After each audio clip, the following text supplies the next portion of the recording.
ശബരിമലയിലെ യുവതീ പ്രവേശനം അനുവദിച്ചുകൊണ്ടുള്ള സുപ്രീം കോടതി വിധി വന്നപ്പോൾ അതിനെ ശക്തമായി സ്വീകരിച്ച അപൂർവം നേതാക്കളിൽ ഒരാളാണ് കേരള പുലയർ മഹാസഭയുടെ ജനറൽ സെക്രട്ടറി കൂടിയായ ശ്രീ പുന്നല ശ്രീകുമാർ.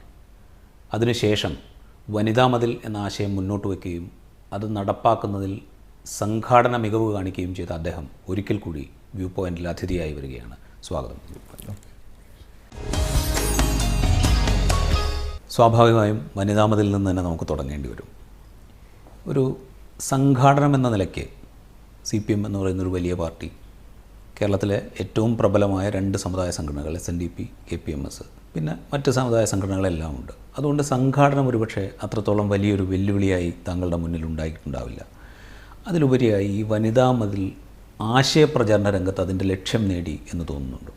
തീർച്ചയായും വനിതാ മതിൽ എന്ന ക്യാമ്പയിൻ രൂപപ്പെടുന്നത് ശബരിമലയുടെ പശ്ചാത്തലത്തിലാണ്. ഒരു യോഗം മുഖ്യമന്ത്രി വിളിക്കുന്നത്. ആ യോഗം ഡിസംബർ 1-ാം തീയതി വിളിച്ചു ചേർത്തു. അപ്പോൾ ശബരിമലയുടെ പശ്ചാത്തലത്തിലുണ്ടായിട്ടുള്ള ചില പ്രതികരണങ്ങളുണ്ട്. കേരളത്തിൻ്റെ തെരുവിൽ ഏകപക്ഷീയമായി നടന്ന ചില പ്രതികരണങ്ങളുണ്ട്. അതിൻ്റെ നിഴലിൽ നിൽക്കേണ്ടി വന്ന കേരളത്തിലെ വിവിധങ്ങളായിട്ടുള്ള പ്രസ്ഥാനങ്ങളുണ്ട്. പക്ഷേ എല്ലാവരുടെയും അഭിപ്രായം അതായിരുന്നില്ല. ആ നിഴലിൽ നിൽക്കേണ്ടി വന്ന സമുദായങ്ങൾ അവരുടെ ഹിതം എന്ത് എന്ന് പൊതുമണ്ഡലത്തെ അറിയിക്കുന്നതിന് വേണ്ടി പ്രതീകാത്മകമായി ഒരു ക്യാമ്പയിൻ വേണം എന്ന അഭിപ്രായ പ്രകടനമാണ് നടത്തിയത്. മാത്രമല്ല, ലിംഗസമത്വത്തിന് വേണ്ടി സുപ്രധാനമായ ഒരു വിധി പ്രസ്താവം ഉണ്ടായി. അത് നടപ്പിലാക്കാൻ കഴിയാത്ത സാഹചര്യം കേരളത്തിൽ നിലനിൽക്കുന്നു. നമ്മുടെ നാടിന് പരിചിതമല്ലാത്ത തരത്തിലുള്ള ജീർണതയുടെ അടിസ്ഥാനത്തിലുള്ള സംഭവവികാസങ്ങൾ നമ്മുടെ നാട്ടിലുണ്ടാകുന്നു. ഈ ദുരന്തങ്ങൾക്കെല്ലാം ഇരകളാകേണ്ടി വരുന്നത്, അല്ലെങ്കിൽ അതിൻ്റെ പ്രയാസങ്ങൾ പേറേണ്ടി വരുന്നത് സ്ത്രീ സമൂഹമാണ്. അതുകൊണ്ട് തന്നെ അവരെ മുന്നിൽ നിർത്തി ഒരു ക്യാമ്പയിൻ കേരളത്തിലുണ്ടാകണം എന്ന അഭിപ്രായത്തിൽ നിന്നാണ് വനിതാ മതിൽ ഉണ്ടാകുന്നത്. വനിതാ മതിൽ കഴിയുന്നതോടുകൂടി വലിയ തോതിലുള്ള മാറ്റങ്ങൾ ഉണ്ടാകുമെന്ന് ഞങ്ങളുടെ പ്രഖ്യാപനത്തെ ശരിവെക്കുന്ന തരത്തിലാണ് ഇപ്പോൾ ശബരിമലയിൽ സ്ത്രീ പ്രവേശം സാധ്യമായിരിക്കുന്നു. അത് ഒരു സ്വാഭാവികമായൊരു നടപടിയിലേക്ക് ശബരിമല മാറിക്കൊണ്ടിരിക്കുന്നു. ഞങ്ങൾ മുന്നോട്ട് വെച്ച ആശയങ്ങൾ മലയാളിയുടെ മനസ്സിൽ ഒരു വലിയ സംവാദത്തിന് തുടക്കമിടുന്ന നിലയിലേക്ക് വനിതാ മതിൽ പരിണമിക്കും എന്നാണ് ഞങ്ങൾ ആഗ്രഹിക്കുകയും ആത്മവിശ്വാസം സ്ത്രീ സമത്വം എന്നുള്ള ആശയത്തിനപ്പുറത്ത് ഇപ്പോൾ നമ്മൾ ശബരിമല പ്രത്യേകമായി എടുത്താൽ അവിടെ തന്ത്രിയുടെ അധികാരം, സവർണ വിഭാഗങ്ങളുടെ അധികാരം, ഇതൊക്കെ ചോദ്യം ചെയ്യപ്പെട്ടിരുന്നു. ആ ആശയങ്ങൾ കൂടി ഈ വനിതാ മതിലിൻ്റെ ഭാഗമായി സമൂഹത്തിലേക്ക് എത്തിക്കാൻ സാധിച്ചു. ഇവിടെ വിധി പ്രസ്താവം വന്നപ്പോൾ ആദ്യമായി പ്രതികരിച്ചൊരു സംഘടന എന്ന നിലയിൽ ഇവിടെ സൂചിപ്പിച്ചു. ഇപ്പോൾ KPMS വളരെ ശക്തമായ നിലപാട് സ്വീകരിച്ച ഒരു സംഘടനയാണ്. ഞങ്ങളതിനെ കാണുന്നത് കേവലം യുവതി പ്രവേശനം എന്ന നിലയിൽ മാത്രമല്ല, അതിനപ്പുറത്തേക്ക് ശബരിമലയുടെ ജനാധിപത്യവൽക്കരണത്തിലൂടെ പിന്നോക്ക വിഭാഗങ്ങൾക്ക് ലഭ്യമാകേണ്ടുന്ന, അത് പൗരോഹിത്യത്തിൻ്റെ കാര്യത്തിലാണെങ്കിലും ഭരണപ്രക്രിയയുടെ കാര്യത്തിലാണെങ്കിലും ലഭ്യമാകേണ്ടുന്ന അവസരങ്ങൾ കൂടിയുണ്ട്.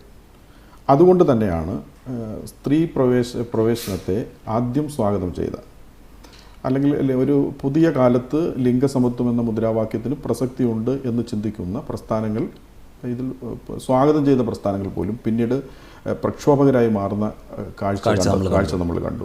അതിലേക്ക് നമുക്ക് വരാം. പക്ഷേ ഈ വനിതാ മതിൽ കഴിഞ്ഞു, ശബരിമലയിൽ യുവതീ പ്രവേശം സാധ്യമായി. പക്ഷേ അതിനോടുണ്ടായ അക്രമോത്സുകമോ അല്ലെങ്കിൽ അക്രമാസക്തമോ ആയ പ്രതികരണം നമ്മുടെ മുന്നിലുണ്ട്.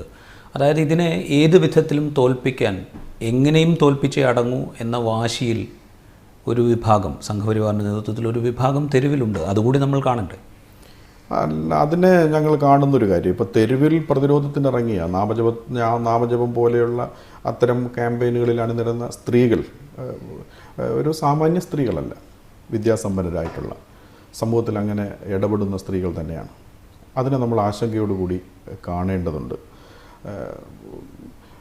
സ്വതന്ത്രമായി യുക്തിസഹമായി ചർച്ചയ്ക്ക് അവസരം കിട്ടിയാൽ, ഒരു സംവാദത്തിന് അവസരം കിട്ടിയാൽ തീർച്ചയായും ഈ പ്രതിരോധത്തിൽ നിരന്നവർ പുറകോട്ട് പോകും എന്നാണ് ഞാൻ കരുതുന്നത്. ഇപ്പോൾ ഈ വലിയ വനിതാ പങ്കാളിത്തത്തെക്കുറിച്ച് 55 ലക്ഷം എന്ന സംഘാടക സമിതി അവകാശപ്പെടുന്നു.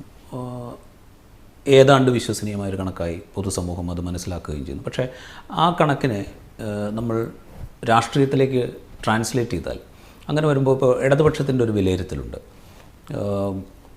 ദളിത് പിന്നോക്ക വിഭാഗങ്ങളിൽ നിന്ന് കൂടുതൽ പങ്കാളിത്തം വനിതാ മതിലിലുണ്ടായി. ഹിന്ദു വോട്ടുകളുടെ ഏകീകരണത്തിന് കേരളത്തിൽ നടന്ന ശ്രമം പരാജയപ്പെടുത്താൻ ഈ വനിതാ മതിലിലൂടെ സാധിച്ചു എന്ന രണ്ട് വിലയിരുത്തലുകൾ, അതിലൊന്ന് കോടിയേരി ബാലകൃഷ്ണൻ വാർത്താ സമ്മേളനത്തിൽ തന്നെ പറയുകയും ചെയ്തു. CPM-ൻ്റെ ഒരു ലക്ഷ്യം, അതായത് ഹിന്ദു വോട്ടുകളുടെ ഏകീകരണത്തിനുള്ള ശ്രമം തടയുക എന്ന CPM-ൻ്റെ ലക്ഷ്യം സാധിച്ചെടുത്തു എന്നിടത്ത് നിൽക്കുമോ രാഷ്ട്രീയമായി ഇതിൻ്റെ പ്രയോജനം? ആത്യന്തികമായി പരിശോധിച്ചാൽ ഞങ്ങളെപ്പോലെയുള്ള സംഘടനകളുടെ ലക്ഷ്യം രാഷ്ട്രീയമല്ല, സാമൂഹിക ലക്ഷ്യമാണ്. വർത്തമാന കാലഘട്ടത്തിൽ ഒരു അനുകൂലമായ സാഹചര്യത്തിൽ ഈ സംഘടനകൾ പാരമ്പര്യമായി മുന്നോട്ട് വെച്ച നവോത്ഥാന മൂല്യങ്ങളും അതിൻ്റെ മൂല്യങ്ങളെ സംരക്ഷിക്കുന്നതിന് വേണ്ടിയുള്ള പൂർവ്വകാല പ്രവർത്തനങ്ങളുമൊക്കെ പരിശോധിക്കുമ്പോൾ കേരളത്തിൻ്റെ സ്ഥിതി സമത്വത്തിന് വേണ്ടി, നിലനിൽക്കുന്ന സ്ഥാനാന്തരങ്ങൾ ഉന്മൂലനം ചെയ്യുന്നതിന് വേണ്ടി, ആത്മീയ രംഗം ഉൾപ്പെടെയുള്ള പ്രദേശങ്ങളിലെ ജനാധിപത്യവൽക്കരണത്തിന് വേണ്ടി വീണ് കിട്ടിയ അവസരത്തെ ഫലപ്രദമായി ഉപയോഗിക്കുക എന്നതാണ് ഈ നവോത്ഥാന പാരമ്പര്യമുള്ള പ്രസ്ഥാനങ്ങൾ ഇതിലൂടെ കാണുന്നത്. ഒരുപക്ഷെ അതിൻ്റെ രാഷ്ട്രീയമായ നേട്ടം അതിനെ അനുകൂലിക്കുന്നവർക്ക്, അതിനെ മുൻപോട്ട് കൊണ്ടുപോകാൻ ശ്രമിക്കുന്നവർക്ക് സ്വാഭാവികമായി ഉണ്ടായേക്കാം. പക്ഷേ ഞങ്ങളെ സംബന്ധിച്ച് രാഷ്ട്രീയം എന്നുള്ളതിനപ്പുറത്തേക്ക് ഇതിൻ്റെ സാമൂഹിക വശങ്ങളെയാണ് ഞങ്ങൾ പരിഗണിക്കുന്നത്. നമ്മൾ ഈ നവോത്ഥാന പാരമ്പര്യത്തെക്കുറിച്ച് സംസാരിക്കുമ്പോൾ നവോത്ഥാന നായകരുടെ പിന്തുടർച്ചാവകാശം എപ്പോഴും ഏറ്റെടുത്തിട്ടുള്ളത് CPM-ആണ്, അല്ലെങ്കിൽ ഞങ്ങൾക്കാണ് എന്ന് അവർ അവകാശപ്പെടാറുണ്ട് മുൻപ് തന്നെ. ആ സംഘടന ഇപ്പോൾ പുതിയ നവോത്ഥാന പ്രസ്ഥാനത്തിൻ്റെ നായകത്വം സ്വയം സ്വീകരിക്കുകയും മുഖ്യമന്ത്രി പിണറായി വിജയൻ അതിൻ്റെ നായകനായി മാറുകയും ചെയ്യുന്ന ഒരവസ്ഥ ഉണ്ടാകുന്നുണ്ടോ? പ്രത്യേകിച്ച് KPMS-നെ പോലെ അയ്യങ്കാളിയുടെ പാരമ്പര്യമുള്ള സംഘടനകളുടെ ചെലവിൽ. നവോത്ഥാന മൂല്യങ്ങളുടെ തരംഗങ്ങൾ ദുർബലമായൊരു ഘട്ടത്തിലാണ് ജീർണതകൾ നമ്മുടെ സമൂഹത്തിൽ പ്രകടമായി തുടങ്ങിയത്. നമ്മുടെ നാടിന് പരിചിതമല്ലാത്ത, അന്യനാടുകളിൽ മാത്രം കണ്ട ദുരഭിമാനത്തിൻ്റെ പേരിലുള്ള കൊലപാതകങ്ങൾ, ആൾക്കൂട്ട വിചാരണ, സദാചാരത്തിൻ്റെ പേരിലുള്ള അതിക്രമങ്ങൾ, ആവിഷ്കാര സ്വാതന്ത്ര്യത്തിനും അതുപോലെ തന്നെ അഭിപ്രായ സ്വാതന്ത്ര്യത്തിനും എതിരെയുള്ള കടന്നുകയറ്റങ്ങൾ, ഇതൊക്കെ വന്നപ്പോഴേക്കും നിർബന്ധിതമായി തീരുകയാണ് ഇതിനെ പ്രതിരോധിക്കാൻ വേണ്ടി. അതുകൊണ്ട് ഞാൻ കാണുന്നൊരു കാര്യം, രാഷ്ട്രീയമായി ഒരു ഹോംവർക്ക് ചെയ്ത് ഇടപെട്ട കാര്യങ്ങളല്ലത്.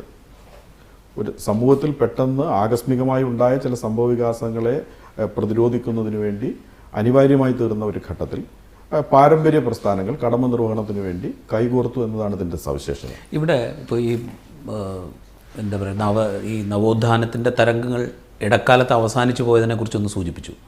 ഈ അവസാനിച്ചു പോയി എന്നൊരു തിരിച്ചറിവ് ഇവിടുത്തെ സാമുദായിക സംഘടനകൾക്ക് ഉണ്ടാകേണ്ടതായിരുന്നില്ലേ? നവോത്ഥാന പാരമ്പര്യം അവകാശപ്പെടുന്ന രാഷ്ട്രീയ പ്രസ്ഥാനങ്ങൾക്ക്, പ്രത്യേകിച്ച് കമ്മ്യൂണിസ്റ്റ് പാർട്ടികൾക്കും CPM-നും ഉണ്ടാകേണ്ടതായിരുന്നില്ലേ? ആ രംഗത്ത് അവർക്കുണ്ടായ വലിയ പരാജയത്തിൻ്റെ ബാക്കിയല്ലേ താങ്കൾ ഈ സൂചിപ്പിച്ച ഈ ആൾക്കൂട്ട കൊലപാതകങ്ങളായാലും അല്ലെങ്കിൽ ആൾക്കൂട്ട ആക്രമണങ്ങളായാലും സദാചാര വിചാരണകളായാലും ദുരഭിമാന കൊലകളായാലും അതിലേക്കൊക്കെ കാര്യങ്ങളെ കൊണ്ടെത്തിക്കുന്നത്? അല്ല, സാഹചര്യങ്ങളാണ് സാമൂഹിക വിപ്ലവങ്ങൾക്ക് അവസരമൊരുക്കുന്നത്. ഇപ്പോൾ ആ ഘട്ടത്തിലുള്ള ആ ഒരു തിരിച്ചറിവിൽ നിന്നുകൊണ്ടാണല്ലോ ഇപ്പോൾ ഈ പരിശ്രമങ്ങളെ പിന്തുണയ്ക്കാൻ ഇപ്പോൾ അവസാനമായി വന്നിട്ടുള്ള സർക്കാർ നയപരമായി ഇതിനെ പിന്തുണയ്ക്കാൻ മുന്നോട്ട് കൊണ്ടുപോകാൻ ശ്രമിക്കുന്നു. ബഹുമാനപ്പെട്ട മുഖ്യമന്ത്രി നവോത്ഥാന ചരിത്രം മ്യൂസിയം പ്രഖ്യാപിക്കുന്നു. ഈ ഗവൺമെൻറ്റിൻ്റെ രാഷ്ട്രീയ നേതൃത്വം ഗവൺമെൻറ്റിനോട് ഇതിന് മുന്നോട്ട് കൊണ്ടുപോകുന്നതിന് ശുപാർശ ചെയ്യുന്നു. അപ്പോൾ ത്വക്കിന് മുകളിലുള്ളൊരു ചികിത്സ കൊണ്ട് ഈ നാടിനെ ഗ്രസിച്ചിരിക്കുന്ന ജീർണതകളെ ഉന്മൂലനം ചെയ്യാൻ കഴിയില്ല എന്ന തിരിച്ചറിവിലേക്ക് വന്നിരിക്കുന്നു. അപ്പോൾ നവോത്ഥാനത്തിൻ്റെ തുടർച്ച ഈ നാടിന് വേണം എന്ന നിലയിലേക്ക് കാര്യങ്ങൾ മാറുന്നു എന്നാണ് നാം കാണേണ്ടത്. അതുകൊണ്ട് മുന്നോട്ട് വെക്കാനുള്ള, ഇപ്പോൾ എന്നെ പോലെയുള്ള ആളുകൾക്ക് മുന്നോട്ട് വെക്കാനുള്ള ഒരു അഭിപ്രായം, നവകേരള നിർമ്മിതി നവോത്ഥാന മൂല്യങ്ങളുടെ അടിത്തറയിലാകണം എന്നതാണ്. അതായിരിക്കും ഈ നാടിൻ്റെ ഒരു ശുഭസൂചകമായിട്ടുള്ള ഭാവിക്ക് ഉതകുന്നത് എന്നതാണ് എൻ്റെ അഭിപ്രായം. പക്ഷേ ഇതെങ്ങനെ മുന്നോട്ട് കൊണ്ടുപോകണം എന്നാണ് KPMS ആഗ്രഹിക്കുന്നത്? ഈ പ്രസ്ഥാനം ഏത് രീതിയിൽ മുന്നോട്ട് കൊണ്ടുപോകണം? ഇപ്പോൾ വനിതാ മതിൽ കഴിഞ്ഞു, വനിതാ മതിൽ കഴിയുന്നതോടെ ആ നവോത്ഥാനത്തെ സംബന്ധിച്ചൊരു ക്യാമ്പയിൻ അവിടെ അവസാനിച്ചു എന്ന മട്ടിൽ ഇത് നിൽക്കണമോ? അതോ വേറെ ഏതൊക്കെ തലങ്ങളിൽ, വേറെ ഏതൊക്കെ മേഖലകളിൽ ഇതിനെ മുന്നോട്ട് കൊണ്ടുപോകണം എന്ന്? സർക്കാരിനെ സംബന്ധിച്ച് ഇത് മുന്നോട്ട് കൊണ്ടുപോകാൻ ഞങ്ങൾ പറഞ്ഞ ആശയം, ഇത് നിലനിർത്തി നാടിൻ്റെ ഭാവിക്ക് ഇത് നിലനിർത്തി കൊണ്ടുപോകണം, അല്ലെങ്കിൽ ആന്തരികമായി പാഠ്യപദ്ധതി പരിഷ്കരണം ഉൾപ്പെടെയുള്ള കാര്യങ്ങളിലേക്ക് സർക്കാർ വരണം എന്ന അഭിപ്രായങ്ങൾ പരിഗണിക്കപ്പെട്ടിരിക്കുന്നു. പക്ഷേ അതിൻ്റെ നയവും പരിപാടിയും സർക്കാർ ഒരു നയമായി സ്വീകരിക്കുമ്പോൾ, അത് തുടർന്നു കൊണ്ടുപോകാൻ സന്നദ്ധമാകുമ്പോൾ, അതിൻ്റെ നയവും പരിപാടിയും എന്തായിരിക്കണമെന്നുള്ളതിനെ സംബന്ധിച്ചതിൻ്റെ രൂപീകരണം, അത് അംഗീകരിക്കാൻ ഈ പ്ലാറ്റ്ഫോമിലെ സംഘടനകൾക്ക് കഴിയുന്നുണ്ടോ എന്നൊക്കെയുള്ള കാര്യങ്ങൾ തുടർന്നു വരുന്നതാണ്. അതിനുള്ള അവസരത്തിൽ അതൊക്കെ ചർച്ച ചെയ്ത് ആശയവിനിമയം ഇപ്പോൾ KPMS-ഉമായിട്ടോ മറ്റ് സംഘടനകളുമായിട്ടോ ഒക്കെ സർക്കാരോ അല്ലെങ്കിൽ സർക്കാരിന് നേതൃത്വം നൽകുന്ന ഇടതുമുന്നണിയോ തുടങ്ങിയിട്ടുണ്ടോ? ഇനിയിപ്പോൾ സംഭവിക്കേണ്ടത് ഈ ക്യാമ്പയിൻ്റെ വിജയപരാജയങ്ങളെക്കുറിച്ചുള്ള ചർച്ചകളിലേക്ക് പോകേണ്ടതുണ്ട്. പിന്നീട് സർക്കാർ മുന്നോട്ട് വെക്കുന്ന ആശയങ്ങൾ ഈ പ്ലാറ്റ്ഫോം പങ്കുവയ്ക്കുന്ന സംഘടനകളുടെ മുൻപിൽ ചർച്ചയ്ക്ക് വിധേയമാകേണ്ടതുണ്ട്. അഭിപ്രായ ഐക്യം ഉണ്ടായി ഈ ആശയത്തെ മുന്നോട്ട് കൊണ്ടുപോകേണ്ടതുണ്ട്. അതൊക്കെ ഇനി സംഭവിക്കേണ്ടുന്ന കാര്യങ്ങളാണ്. അതുണ്ടാകുമെന്നാണ് ഞാൻ പ്രതീക്ഷിക്കുന്നത്. വേറൊരു കാര്യത്തിലേക്ക് വന്നാൽ നമ്മൾ സമുദായ സംഘടനകളോട് കമ്മ്യൂണിസ്റ്റ് പാർട്ടികൾ സ്വീകരിച്ചിരുന്ന സമീപനം, ആ സമീപനത്തിൽ എന്തെങ്കിലും മാറ്റം വന്നതായി തോന്നുന്നുണ്ടോ? കാരണം ഈ സമുദായ സംഘടനകളൊക്കെ സ്വത്വവാദത്തിൽ അധിഷ്ഠിതമായ സംഘടനകളാണ്. ഞങ്ങൾ വർഗവിശകലനത്തിൻ്റെ അടിസ്ഥാനത്തിൽ രാഷ്ട്രീയത്തെ കാണുന്ന ആളുകളാണ്. അതുകൊണ്ട് ഞങ്ങൾക്ക് ഈ സമുദായ സംഘടനകളെ അംഗീകരിച്ചുകൊണ്ട് മുന്നോട്ട് പോകാൻ സാധിക്കില്ല, അല്ലെങ്കിൽ അവരുടെ രാഷ്ട്രീയത്തെ ഏറ്റെടുത്തുകൊണ്ട് മുന്നോട്ട് പോകാൻ സാധിക്കില്ല എന്നതായിരുന്നു CPM-ൻ്റെ, പ്രത്യേകിച്ച് കമ്മ്യൂണിസ്റ്റ് പാർട്ടികളുടെ, പ്രത്യേകിച്ച് CPM-ൻ്റെ നിലപാട്.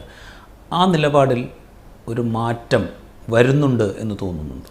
അല്ല, ഇപ്പോൾ നടന്ന ഈ ഒരു ക്യാമ്പയിനിലൂടെ തന്നെ ആ ഒരു ചിന്ത അപ്രസക്തമായി മാറിയിട്ടുണ്ട്. പിന്നെ മാത്രമല്ല, സമുദായ സംഘടനകൾ സ്വാർത്ഥ താല്പര്യങ്ങൾക്കപ്പുറത്തേക്ക് സമൂഹത്തിൻ്റെ താല്പര്യങ്ങൾ അഭിസംബോധന ചെയ്യുന്നുണ്ടോ എന്നതാണ് നമ്മൾ പരിഗണിക്കേണ്ടത്.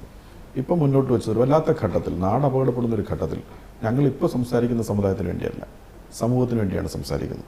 അപ്പോൾ തീർച്ചയായും ഒരേ ആശയഗതിയുള്ളവർ ഒരുമിച്ച് നിൽക്കുന്നത് സ്വാഭാവികമാണ്. അത്തരത്തിലൊരു ഐക്യമാണ് രൂപപ്പെട്ടതെന്നാണ് ഞാൻ മനസ്സിലാക്കുന്നത്. ഇപ്പോൾ KPMS പോലുള്ള സംഘടന ഇടതുമുന്നണിയുടെ നേതൃത്വത്തിലുള്ളൊരു സർക്കാരുമായി കൂടുതൽ സഹകരിച്ച് പ്രവർത്തിക്കുമ്പോൾ സ്വാഭാവികമായും അതിലെ തുടർ രാഷ്ട്രീയ സാധ്യതകളെക്കുറിച്ചുള്ള ചോദ്യങ്ങൾ വരും. ഏത് വിധത്തിലാണ് ഇടതുമുന്നണിയുമായി സഹകരിക്കാൻ KPMS ആലോചിക്കുന്നത് തുടർന്ന് അങ്ങോട്ട്? ഞങ്ങളിപ്പോൾ ഈ നവോത്ഥാന മൂല്യങ്ങളുമായി ബന്ധപ്പെട്ട്, അതിൻ്റെ സംരക്ഷണവുമായി ബന്ധപ്പെട്ട് ലിംഗസമത്വം എന്ന മുദ്രാവാക്യം ഉയർത്തിക്കൊണ്ടൊക്കെ സഹകരിക്കുമ്പോൾ തന്നെ ഗവൺമെൻറ്റിൻ്റെ ചില നിലപാടുകളിലുള്ള വിയോജിപ്പ് ഞങ്ങൾ രേഖപ്പെടുത്തിയിട്ടുണ്ട്. അത് ദേവസ്വം ബോർഡിലെ സാമ്പത്തിക സംവരണം ഉൾപ്പെടെയുള്ള, കേരള അഡ്മിനിസ്ട്രേറ്റീവ് സർവീസസ് ഉൾപ്പെടെയുള്ള കാര്യങ്ങളുണ്ട്. അത് പിന്നോക്ക വിഭാഗങ്ങളെ ആകെ ബാധിക്കുന്ന, അവരുടെ സാമൂഹിക നീതിയെ അല്ലെങ്കിൽ അവസര സമത്വത്തെ ബാധിക്കുന്ന പ്രശ്നങ്ങളെ ഞങ്ങൾ അഭിസംബോധന ചെയ്തിട്ടുണ്ട്. അപ്പോൾ ഇതെല്ലാം കൂടി പരിഗണിച്ചിട്ടാണ് ഇതിൻ്റെ ഒരു തുടർന്ന് അങ്ങോട്ടുള്ള ഒരു ഐക്യത്തെ സംബന്ധിച്ച് അതിൻ്റെ പ്രയാണത്തെ സംബന്ധിച്ച്. ഇവിടെ സൂചിപ്പിച്ച ദേവസ്വം ബോർഡിലെ മുന്നോക്ക വിഭാഗങ്ങൾക്കുള്ള സാമ്പത്തിക സംവരണം, കേരള അഡ്മിനിസ്ട്രേറ്റീവ് സർവീസിലെ സംവരണ അട്ടിമറി, പിന്നെ കുറച്ചുകൂടെ അടിസ്ഥാന പ്രശ്നങ്ങളിലേക്ക് വന്നാൽ ഭൂമിയുടെ പ്രശ്നം. ഇപ്പോൾ ഭൂപരിഷ്കരണം ഇവിടെ നടപ്പാക്കിയിട്ടുണ്ടെങ്കിൽ പോലും ദളിതുകൾക്കും മറ്റും പട്ടിക വിഭാഗങ്ങൾക്കും ഒന്നും അവരുടെ ഉപജീവനം സാധ്യമാകും വിധത്തിലുള്ളൊരു ഭൂമി ലഭ്യമായിട്ടില്ല. ഇക്കാര്യത്തിൽ KPMS നേരത്തെ പ്രക്ഷോഭങ്ങളൊക്കെ നടത്തിയിരുന്നതുമാണ്. ഇത്തരം കാര്യങ്ങളൊക്കെ ഈ സർക്കാരിൻ്റെ മുന്നിലേക്ക്, ഈ മുന്നണി സംവിധാനത്തിൻ്റെ മുന്നിലേക്കൊക്കെ കൊണ്ടുവരാൻ ഈ ഒരു അവസരം പ്രയോജനപ്പെടുത്തുന്നുണ്ട്. തീർച്ചയായും ഞങ്ങൾ ഈ കാര്യങ്ങളിലെല്ലാം കേരളത്തിൽ അഭിപ്രായം രേഖപ്പെടുത്തിയിട്ടുള്ളവരാണ്. ഞങ്ങളതിൻ്റെ പ്രക്ഷോഭ രംഗത്ത് നിൽക്കുന്നവരാണ്. അപ്പോൾ ഇത്തരം വിഷയങ്ങളെ അഭിസംബോധന ചെയ്യേണ്ടി വരും. ഇപ്പോൾ ഭൂമിയുടെ കാര്യത്തിൽ നിവേദിത P. ഹരൻ തുടങ്ങി രാജമാണിക്യം വരെയുള്ള അവരുടെ റിപ്പോർട്ടുകൾ സർക്കാരിൻ്റെയും സമൂഹത്തിൻ്റെയും മുൻപിലുണ്ട്. കോടതി വ്യവഹാരങ്ങളിലൂടെയാണ് ഇത് നടപ്പിലാക്കാൻ കഴിയാതെ പോയിട്ടുള്ളത്. കേരളത്തിൽ ചെങ്ങറ, അരിപ്പ തുടങ്ങിയ ഭൂസമരങ്ങൾ വ്യത്യസ്ത തലങ്ങളിലിത് ഇന്ന് നടന്നുകൊണ്ടിരിക്കുന്നു. സർക്കാർ ലൈഫ് പോലെയുള്ള പദ്ധതികളുമായി രംഗത്ത് വന്നിരിക്കുന്നു. അപ്പോൾ കേരളത്തിൽ പട്ടിക വിഭാഗങ്ങളുടെ ഭൂപ്രശ്നത്തെ കേവലം പാർപ്പിട പ്രശ്നമായിട്ട് ചുരുക്കി കാണുകയാണ്. കൃഷിഭൂമിയെ, അവരുടെ അധ്വാനശേഷിയെ കെട്ടടിച്ച് വിടാൻ കഴിയുന്ന മണ്ണ് ഈ മനുഷ്യർക്ക് കിട്ടുന്നില്ല എന്നുള്ളതാണ്. പക്ഷേ ഇപ്പോൾ ഈ സൂചിപ്പിച്ചതുപോലെ നിവേദിത P. ഹരൻ്റെ റിപ്പോർട്ട്, രാജമാണിക്യത്തിൻ്റെ റിപ്പോർട്ട്, ഈ റിപ്പോർട്ടുകളൊക്കെ ഉണ്ടായിരിക്കെ തന്നെ ഇതിൻ്റെ തുടർ നടപടികൾ എടുക്കുന്നതിൽ, തോട്ടം ഭൂമി അനധികൃതമായി കൈവശം വെച്ചിരിക്കുന്ന തോട്ടം ഭൂമി ഏറ്റെടുക്കുന്നതിൽ, അത് സംബന്ധിച്ചുള്ള കേസുകൾ കാര്യക്ഷമമായി നടത്തുന്നതിൽ, ഇതിലൊക്കെ വലിയ പരാജയം ഈ സർക്കാരിൻ്റെ ഭാഗത്തു നിന്ന് തന്നെ, അല്ലെങ്കിൽ വലിയ വീഴ്ച ഈ സർക്കാരിൻ്റെ ഭാഗത്തു നിന്ന് തന്നെ ഉണ്ടായിട്ടുണ്ട് എന്നൊരു വിമർശം പൊതുവിൽ നിൽക്കുന്നുണ്ട്. അപ്പോൾ ഇത്തരം വലിയ തിരുത്തലുകൾ ആവശ്യപ്പെടുന്നുണ്ട്.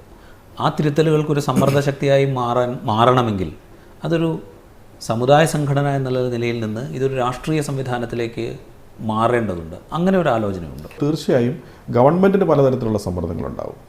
ആ സമ്മർദ്ദങ്ങളെ അതിജീവിച്ച് ഇത് യാഥാർത്ഥ്യമാക്കുന്നതിന് വേണ്ടിയുള്ള അനുകൂല സമ്മർദ്ദങ്ങൾ ഉണ്ടാക്കുന്നതിന് വേണ്ടി ഗുണഭോക്താക്കളുടെ ഐക്യവും അതിനു വേണ്ടിയിട്ടുള്ള സമ്മർദ്ദങ്ങൾക്ക് വേണ്ടിയുള്ള പ്രക്ഷോഭങ്ങളോ പ്രവർത്തനങ്ങളോ ഈ നാട്ടിലുണ്ടാകേണ്ടതുണ്ട്. അത്തരം അഭിപ്രായ ഐക്യങ്ങളും അതിനുവേണ്ടിയുള്ള പോരാട്ടങ്ങളും അനിവാര്യമാണെന്നാണ് ഞാൻ കരുതുന്നത്. അങ്ങനെയാണ്. ഇപ്പോൾ ഈ ഗുണഭോക്താക്കളിൽ നിന്നുള്ള സമ്മർദ്ദം ഉയർന്നു വരുന്നതിനെക്കുറിച്ചൊക്കെ നമ്മൾ സൂചിപ്പിച്ചു. അപ്പോൾ ഇതിൽ വലിയൊരു പങ്ക് വഹിക്കേണ്ട ഒരു പ്രസ്ഥാനം SNDP. ആ പ്രസ്ഥാനത്തിൻ്റെ നേതൃതലത്തിൽ നിന്ന് ഉണ്ടാകുന്ന ഭിന്നാഭിപ്രായങ്ങൾ അതൊരു പക്ഷേ ഇതിൻ്റെ മുന്നോട്ട് പോക്കിന് വലിയ തോതിൽ ബാധിച്ചേക്കില്ല. ഇപ്പോൾ ഈ ശബരിമല വിഷയത്തിൽ തന്നെ വനിതാ മതിലിൻ്റെ ഭാഗമാകുമ്പോൾ തന്നെ ലിംഗസമത്വം എന്ന് പറയുന്ന ഒരു ആശയത്തോട് ഒരു പരിധിവരെ വിയോജിച്ച് നിൽക്കുകയാണ് വെള്ളാപ്പള്ളി നടേശൻ ചെയ്യുന്നത്. ഇത്തരം വിരുദ്ധമായ കാര്യങ്ങൾ ഈ മുന്നോട്ട് പോക്കിനെ ബാധിക്കില്ലേ? അല്ല, അത് പ്രസ്ഥാനങ്ങൾ ആഭ്യന്തരമായി തന്നെ അത്തരം ആശങ്കകൾ ദൂരീകരിക്കാനുള്ള ആശയപരമായിട്ടുള്ള സംവാദങ്ങളും അതിൻ്റെ പ്രായോഗിക പ്രവർത്തനങ്ങളും ആ സംഘടനയ്ക്കുള്ളിൽ ആഭ്യന്തരമായി തന്നെ നടക്കേണ്ടതുണ്ട്. അതുണ്ടാകും എന്നാണ് എനിക്ക് തോന്നുന്നത്. ഇപ്പോൾ ഇത് മുന്നോട്ട് കൊണ്ടുപോകാൻ തീരുമാനിച്ചു. എന്താണ് ഇതിൻ്റെ നയവും പരിപാടിയും എന്നുള്ളതിനെ സംബന്ധിച്ച് അത് വരുന്നതേ ഉള്ളൂ. അത് വന്നു കഴിയുമ്പോൾ തീർച്ചയായും പ്രസ്ഥാനങ്ങൾ സ്വന്തം നിലയിൽ അതിനുള്ള ചർച്ചയും ആശയ സമവായവും സമന്വയവും ഉണ്ടാക്കുമെന്നാണ് ഞാൻ പ്രതീക്ഷിക്കുന്നത്. ഇത് നമ്മൾ സംസാരിക്കുമ്പോൾ നായർ സർവീസ് സൊസൈറ്റിയെക്കുറിച്ച് പ്രത്യേകം പറയേണ്ടി വരും. കാരണം ഈ ശബരിമല യുവതീ പ്രവേശന വിഷയത്തിൽ ഏറ്റവും ശക്തമായി എതിർപ്പറിയിച്ചൊരു പ്രസ്ഥാനം നായർ സർവീസ് സൊസൈറ്റിയായിരുന്നു. നവോത്ഥാന പ്രസ്ഥാനത്തിലെ അവരുടെ പങ്ക് ചൂണ്ടിക്കാണിച്ചുകൊണ്ട് തന്നെ താങ്കളടക്കമുള്ള ആളുകൾ അവരതിൽ നിന്ന് മാറേണ്ടതാണ് എന്ന ആഹ്വാനം നടത്തുകയും ചെയ്തു. പക്ഷേ അവരിപ്പോഴും അതേ നിലപാടിൽ ഉറച്ചു നിൽക്കുന്നൊരവസ്ഥയുണ്ട്.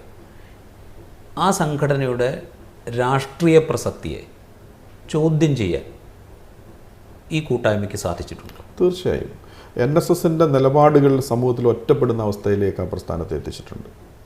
അവർ മുന്നോട്ട് വെച്ച ആശയം കേരളത്തിൻ്റെ പൊതുമണ്ഡലത്തിന് സ്വീകരിക്കാൻ കഴിയാത്തതാണ് എന്ന നിലയിൽ രൂപപ്പെട്ടിട്ടുണ്ട്. അത് ആ സംഘടനയുടെ സംഘടനാ വ്യക്തിത്വത്തെ പോലും ബാധിക്കുന്നുണ്ട് എന്നാണ് ഞാൻ മനസ്സിലാക്കുന്നത്. ഞങ്ങൾ നടത്തിയ വിമർശനങ്ങൾ ആശയപരമായ വിമർശനങ്ങളാണ്. കേരളത്തിൽ പിന്നോക്ക വിഭാഗങ്ങളുടെ ഇടയിൽ നിന്നാണ് നവോത്ഥാന പരിശ്രമങ്ങൾ ഉയർന്നു വന്നത്. അതിന് ഉൽപ്പതിഷ്ണുക്കളായിട്ടുള്ള മുന്നോക്ക വിഭാഗങ്ങളിലെ ആളുകൾ പിന്തുണച്ചു എന്നതാണ് ഇതിൻ്റെ മേന്മ എന്ന് പറയുന്നത്. അതിൽ NSSും അതുപോലെ തന്നെ അതിൻ്റെ സമുദായ ആചാര്യൻ മഹാനായ മന്നത്ത് പത്മനാഭൻ, ചങ്ങനാശ്ശേരി പരമേശ്വരൻ പിള്ള തുടങ്ങിയവർ വലിയ തോതിലുള്ള സംഭാവന ഈ കാര്യത്തിൽ നിർവഹിച്ചിട്ടുണ്ട്. അപ്പോൾ ഞങ്ങൾ ഉന്നയിച്ച ഞങ്ങൾ ഉന്നയിച്ച വിമർശനങ്ങൾ ആശയപരമായ വിമർശനങ്ങളാണ്. അതിനെ ഒരു തിരുത്തൽ എന്ന നിലയിലാണ് ഞങ്ങൾ മുന്നോട്ട് വച്ചിട്ടുള്ള അത്തരം വിമർശനങ്ങൾ. അത് ആ പ്രസ്ഥാനം ഉൾക്കൊള്ളും, അവർക്ക് വരേണ്ടി വരും എന്നാണ് ഞാൻ കരുതുന്നത്. ആ കാര്യത്തിൽ ഞാൻ ചോദിക്കുന്നത് കുറേ കൂടെ സ്പെസിഫിക് ആയാണ്. അതായത് NSSന് മുൻകാലത്ത് കേരളീയ സമൂഹം അല്ലെങ്കിൽ കേരളീയ രാഷ്ട്രീയ നേതൃത്വം കൽപ്പിച്ച് നൽകിയിരുന്ന ഒരു മഹത്വം എന്നത് ഒരു ഇൻവെർട്ടഡ് കോമയിലാണ്. ആ മഹത്വം ഇല്ലാതാക്കാൻ ഇപ്പോൾ വന്ന ഈ മുന്നേറ്റത്തിന് സാധിച്ചിട്ടുണ്ട്. അല്ലത് മുന്നേറ്റമില്ലാതാക്കി എന്ന് കരുതുന്നതിലുപരി സ്വന്തം നിലപാടുകൊണ്ട് കേരളം കൽപ്പിച്ച് നൽകിയ ഒരു പദവിയിൽ നിന്ന് അവർ പിന്നോട്ട് പോയി എന്ന് വിലയിരുത്തുന്നതാവും ശരി. അതുകൊണ്ടാണ് ഞങ്ങൾ ആശയപരമായി ഉയർത്തിയ വിമർശനത്തെ ഉൾക്കൊള്ളുകയും അവർക്കത് തിരുത്താൻ കഴിയുമെന്നുള്ള പ്രതീക്ഷയാണ് ഇപ്പോഴും ഞങ്ങൾക്കുള്ളത്. പ്രായോഗിക രാഷ്ട്രീയത്തിലേക്ക് വന്നാൽ ഒരുപാട് അഭ്യൂഹങ്ങൾ ഉയർന്നു കേൾക്കുന്നുണ്ട്. ഇപ്പോൾ KPMS എന്ന സംഘടന മുൻകാലത്ത് CPIയോട് കുറച്ച് ആഭിമുഖ്യം പുലർത്തിയിരുന്നൊരു സംഘടനയാണ്. കഴിഞ്ഞ UDF സർക്കാരിൻ്റെ കാലത്ത് സർക്കാരിൽ നിന്ന് ഉമ്മൻചാണ്ടി സർക്കാരാണ് ഒരു കോളേജ് അനുവദിച്ചിരുന്നത്, ആദ്യമായ ഒരു കോളേജ് അനുവദിച്ചിരുന്നത്. കഴിഞ്ഞ തെരഞ്ഞെടുപ്പിൽ മാവേലിക്കര മണ്ഡലത്തിൽ KPMSൻ്റെ ഒരു നേതാവിനെയാണ് UDF സ്ഥാനാർത്ഥിയാക്കിയത്. അങ്ങനെ കുറച്ചുകൂടെ രാഷ്ട്രീയമായ ആനുകൂല്യം നൽകിയിരിക്കുന്ന UDF ആണ് എന്ന് വേണമെങ്കിൽ നമുക്ക് പറയാം. ഇടതുപക്ഷത്തിൻ്റെ ഭാഗത്തുനിന്ന് അത്രയും ആനുകൂല്യം KPMSന് കിട്ടിയതായി നമുക്ക് കാണാൻ സാധിക്കില്ല. പക്ഷെ പുതിയ സാഹചര്യത്തിൽ പല അഭ്യൂഹങ്ങളുണ്ട്. ഇപ്പോൾ താങ്കൾ തന്നെ മാവേലിക്കര മണ്ഡലത്തിൽ നിന്ന് ലോക്സഭയിലേക്ക് മത്സരിക്കാൻ പോകുന്നു എന്നൊക്കെ കേട്ട് അത്തരം കാര്യങ്ങളൊക്കെ ഉയർന്നു വരുന്നുണ്ട്. അതിനോട് എങ്ങനെയാണ്, അത്തരം സാധ്യതകളുണ്ടോ മുമ്പിൽ? അല്ല, നമ്മൾ അങ്ങനെ ചിന്തിക്കുമ്പോൾ ഒരു സാമുദായിക പ്രസ്ഥാനങ്ങൾ രാഷ്ട്രീയമായ കാഴ്ചപ്പാടോടുകൂടി പ്രവർത്തിക്കുമ്പോൾ നമുക്കിപ്പോൾ NDP SRP പോലെയുള്ള പ്രസ്ഥാനങ്ങൾ കേരളം കണ്ടതാണ്. കേരളത്തിൻ്റെ രാഷ്ട്രീയ ഭൂമികയിൽ ഇന്നത് ഇല്ല. ഉത്തരേന്ത്യൻ സാമൂഹിക രാഷ്ട്രീയ സാഹചര്യങ്ങളല്ല കേരളത്തിൽ. അപ്പോൾ തീർച്ചയായും ഞങ്ങൾ മുന്നോട്ട് വെക്കുന്ന ആശയങ്ങൾ പ്രതിഫലിപ്പിക്കാൻ കേരളത്തിൽ ഇന്ന് വ്യവസ്ഥാപിതമായി നിലകൊള്ളുന്ന പ്രസ്ഥാനങ്ങൾക്ക് കഴിയുന്നുണ്ടോ? അങ്ങനെ കഴിയുന്നുവെങ്കിൽ, അല്ലെങ്കിൽ അതിന് പ്രേരിപ്പിക്കുന്ന തരത്തിൽ സാമൂഹിക സമ്മർദ്ദ രൂപപ്പെടുത്താൻ കഴിയുന്ന ശക്തികളായി നിന്നുകൊണ്ട് ഒരു തിരുത്തൽ ശക്തികളായി, അല്ലെങ്കിൽ സമൂഹത്തിൽ നവോത്ഥാന മൂല്യങ്ങൾ സംരക്ഷിക്കാൻ, സമൂഹത്തിൻ്റെ പൊതുനന്മയ്ക്ക് വേണ്ടി ഈ പ്രസ്ഥാനങ്ങളുടെ പാരമ്പര്യത്തിൽ ഉറച്ചു നിന്നുകൊണ്ട്, പോരാട്ടങ്ങളിൽ ഉറച്ചു നിന്നുകൊണ്ട് ചെയ്യുന്നതാവും പ്രായോഗികമായി നല്ലത് എന്ന ഒരു ധാരണയിലാണ് ഞങ്ങളിപ്പോൾ ഉള്ളത് കേരളത്തിൽ. ഈ ശബരിമല യുവതീ പ്രവേശന വിഷയത്തിൽ തന്നെ ശക്തമായ നിലപാടെടുത്ത മറ്റ് ദളിത് പിന്നോക്ക വിഭാഗങ്ങളിൽ നിന്നുള്ള നേതാക്കൾ, ഇപ്പോൾ CK ജാനുണ്ട്, സണ്ണി M കവിക്കാടുണ്ട്. സംഘടന എന്നുള്ളത് മാറ്റി നിർത്തിയാൽ പോലും വ്യക്തികൾ എന്ന നിലയിൽ ഉന്നത ശീർഷരായ ആളുകൾ ഒരുപാട് പേരുണ്ട്. ഇവരിൽ ചിലരെങ്കിലും ഒരു ആശയം പങ്കുവയ്ക്കുന്നുണ്ട്. അതായത് ദളിത് പിന്നോക്ക വിഭാഗങ്ങളുടെ ഒരു രാഷ്ട്രീയ ഐക്യപ്പെടലിന് പറ്റിയ സമയം ഇതാണ്. ആ സമയം ഉപയോഗപ്പെടുത്തേണ്ടതുണ്ട്. അങ്ങനെ അധികാരത്തിലേക്ക് വരുമ്പോൾ മാത്രമേ, ഇപ്പോൾ താങ്കൾ തന്നെ നേരത്തെ സൂചിപ്പിച്ച വിഭവങ്ങളുടെ, അധികാരത്തിൻ്റെ, സമ്പത്തിൻ്റെ വിതരണത്തിലൊക്കെയുള്ള ഈ അസന്തുലിതാവസ്ഥയ്ക്ക് ഒരു പരിഹാരമാവൂ എന്നൊരാശയം അവർ മുന്നോട്ട് വയ്ക്കുന്നുണ്ട്. ഇത്തരം കാര്യങ്ങളിൽ കേരളത്തിൽ ഇപ്പോൾ അക്കാഡമിസ്റ്റുകൾ അല്ലെങ്കിൽ അത്തരം അങ്ങനെയൊക്കെ ആ മേഖലയിലൊക്കെ നിൽക്കുന്നവർ പങ്കുവയ്ക്കുന്ന അഭിപ്രായങ്ങളുണ്ട്. പക്ഷേ ഞങ്ങളുടെ പ്രസ്ഥാനങ്ങളെ ആഭ്യന്തരമായി പരിശോധിക്കുമ്പോൾ വ്യത്യസ്ത രാഷ്ട്രീയ കാഴ്ചപ്പാടുകളിലുള്ളവർ, വിവിധ പ്രത്യയശാസ്ത്രങ്ങൾ ഉൾപ്പെടുന്നവരുടെ ഐക്യമാണ് ഞങ്ങളുടെ സംഘടനകൾ. അപ്പോൾ സ്വാഭാവികമായും ഞങ്ങൾ ഇത്തരം രാഷ്ട്രീയ ലക്ഷ്യങ്ങളിലേക്ക് കടക്കുമ്പോൾ ഉണ്ടാകുന്ന ഈ സംഘടനകളുടെ കെട്ടുറപ്പ്, അത്തരം പ്രശ്നങ്ങളുണ്ട്. ഒരുപക്ഷെ നാളെ ഇതിൻ്റെ പരിണാമം എന്താണെന്ന് പറയാൻ കഴിയില്ല. പക്ഷേ ഇപ്പോഴത്തെ ഒരു വർത്തമാന കാലഘട്ടത്തിൽ ഞങ്ങൾക്ക് സ്വീകരിക്കാൻ കഴിയുക ഒരു പൊതു താല്പര്യത്തിന് വേണ്ടി അങ്ങനെ സമ്മർദ്ദങ്ങൾ സൃഷ്ടിക്കുന്ന തരത്തിൽ നിൽക്കുന്നതാണ് ഇന്നത്തെ രീതിയിൽ ഞങ്ങൾക്ക് സ്വീകരിക്കാൻ കഴിയുന്ന കാര്യം. എന്തുകൊണ്ടാണ് രാഷ്ട്രീയം അല്ലെങ്കിൽ രാഷ്ട്രീയ നേതൃത്വത്തിലേക്ക്, അധികാരത്തിലേക്ക്, നിയമനിർമ്മാണ സഭകളിലേക്ക് വരണം, അല്ലെങ്കിൽ ഞങ്ങൾ കൂടി വരണം എന്ന് ചിന്തിക്കാൻ, ആ നിലയിലേക്ക് ചിന്തിക്കാൻ എന്തുകൊണ്ടാണ് സമുദായ സംഘടന എന്നുള്ള നിലയ്ക്ക് അവിടെ നിൽക്കുമ്പോൾ തന്നെ ആ നിലയ്ക്ക് ചിന്തിക്കാൻ എന്താണ് തടസ്സം? ഞങ്ങളുടെ പ്രസ്ഥാനങ്ങളിൽ ഉൾപ്പെടുന്നവർ അല്ലെങ്കിൽ ഈ സമുദായത്തെ റെപ്രസെൻ്റ് ചെയ്യുന്ന ആളുകൾ ഇത്തരം മേഖലകളിലേക്ക് വരിക എന്നുള്ളതാണ്. അത് തീർച്ചയായും എമർജ് ചെയ്യുന്ന ഇത്തരം ഗ്രൂപ്പുകളിൽ നിന്ന്, അല്ലെങ്കിൽ ഇങ്ങനെ സമൂഹത്തിൽ ഇത്തരം സാമൂഹിക പരിവർത്തന പ്രക്രിയയിൽ സജീവമാകുന്ന വിഭാഗങ്ങളുടെ പ്രതിഫലനം ഉണ്ടാക്കാൻ രാഷ്ട്രീയ പ്രസ്ഥാനങ്ങൾ സ്വാഭാവികമായി നിർബന്ധിതരായിത്തീരും. അത്തരത്തിലുള്ളൊരു കാര്യമാണ് ഞാൻ സൂചിപ്പിച്ചത്. ഇപ്പോൾ പരിഗണിക്കാൻ കഴിയുന്ന, പ്രായോഗികമായി പരിഗണിക്കാൻ കഴിയുന്ന അത്തരം കാര്യങ്ങളാണ്. അവസാനമായി ഒരൊറ്റ കാര്യം കൂടി. കേരളത്തിൽ സംവരണ മണ്ഡലത്തിന് പുറത്ത് ദളിത് പട്ടികജാതി വിഭാഗങ്ങളിൽപ്പെട്ട ഒരാളെപ്പോലും മത്സരിപ്പിച്ച് ജയിപ്പിച്ചിട്ടില്ല കേരളത്തിലെ ഒരു രാഷ്ട്രീയ സംവിധാനങ്ങൾ. പുതിയൊരു സാഹചര്യം, നവോത്ഥാന മൂല്യങ്ങളുടെ വീണ്ടെടുപ്പ്, നവോത്ഥാന നായകരെക്കുറിച്ചുള്ള പുനർവായന, അല്ലെങ്കിൽ അവരെ കൂടുതൽ പഠിക്കുന്നൊരു സാഹചര്യം. ഇത്തരം ഒരു സാഹചര്യത്തിൽ ഒരു സംവരണത്തിന് പുറത്തുള്ള ഒരു ജനറൽ സീറ്റിൽ നിർത്തി മത്സരിപ്പിക്കണം ഞങ്ങളെ, അങ്ങനെ മത്സരിപ്പിച്ച് അധികാരത്തിലേക്ക് കൊണ്ടുവരണം ഞങ്ങളെ എന്ന് ആവശ്യപ്പെടുന്നുണ്ടോ സംഘടന? അതാണ് ഞാൻ നേരത്തെ സൂചിപ്പിച്ചത്. അത്തരം ഒരു കാലത്തേക്കാണ് ഈ നാട് സഞ്ചരിക്കുന്നത്.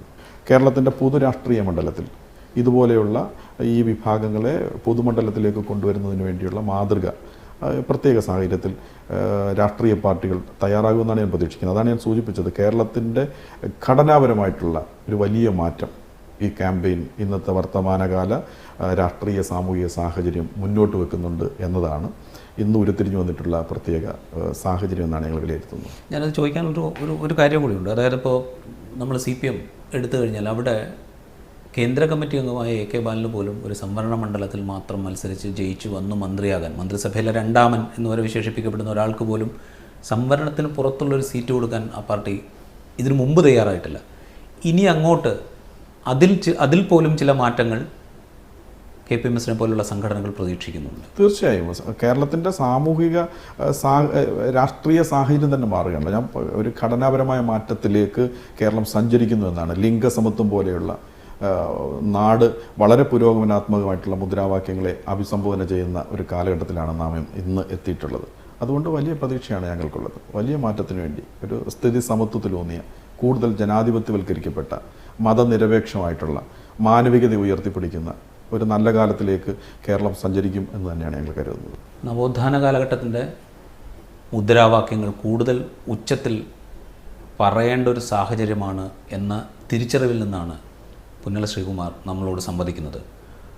അങ്ങനെ ഉറക്കെ പറയുമ്പോൾ അത് സാമൂഹികമായും രാഷ്ട്രീയമായും വലിയ മാറ്റങ്ങൾക്ക് വഴിവെക്കുമെന്നും അത്തരം മാറ്റങ്ങൾ ഉണ്ടാക്കാനുള്ള സമ്മർദ്ദ ശക്തിയായി KPMSനെ പോലുള്ള സംഘടനകൾ തുടർന്നും സജീവമായി ഉണ്ടാകുമെന്നും അദ്ദേഹം ഉറപ്പു നൽകുകയും ചെയ്യുന്നു.